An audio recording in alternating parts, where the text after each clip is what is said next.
It's been about 17 months since I arrived here in Western Australia, and in that 17 months I've covered 41 death ships. One particular death ship I want to talk to you about is the N.A.R.D.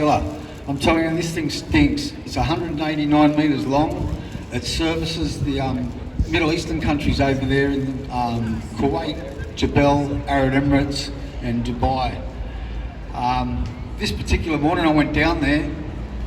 The N.A.R.D. had been docked for probably about 6 to 7 hours. They were loading it with feed pellets and everything. So the trucks started running about lunchtime, and at the time when the sheep trucks turned up, there was probably 10 on the dock. 4 had been backed up to the N.A.R.D.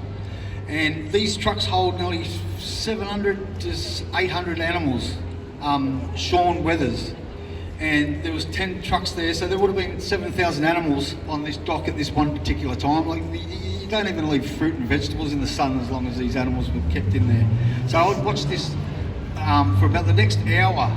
I'm standing there and I'm watching these animals go up to the death ship, running up to the run, and they didn't want to go on because the sound of this N.A.R.D. is unbelievable. It's like when they've got the ventilation and the fans going in the thing, it sounds like a big vacuum cleaner. And I watched these animals go halfway up the chase to go into this death ship and then turn around and come back down, and then they'll shoot off by one of the workers. He encouraged to get them to go up there, but the first 2 didn't want to go up.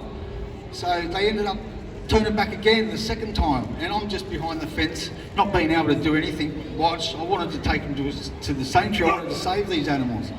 Anyway, I watched this go on for about two hours, and I noticed this little black thing start running out from behind the trucks, and I'm like, oh no, that's a sheep. And I watched this poor animal run all over the dock with the big background of this N.A.R.D. in the background, breathing like a dragon with the ventilation shafts going. And I watched these workers try and trap this animal, and the animal was looking around, scared, didn't know where to go. I seen one of the workers grab it by the ear or the face area, and then another worker grabbed it around the legs and dragged it along the dock. And when it got behind the trucks, I couldn't see it anymore, and I presume they threw the sheep back on the run, and he ended up getting loaded onto the death ship. But after I left there, I went down to the lights because I thought, okay, I'll go down there and see the animals at the lights, because I wanted to get footage in the back. Every truck that went past, I saw animals trapped, whether they were on their backs or they were getting trampled on by other sheep. Heads were out of their crates. They couldn't get their heads back in because of their horns were not allowing them to do that. I stayed watching this for probably another hour, and every truck was the same. As you can see it come off the Stirling Highway into Todman Road, you can see the top of the sheep trucks on the top pier, on the top level, higher than the bushes, and I could see heads out the top, all standing on each other's backs and that. As the truck come near me, luckily I had the red light.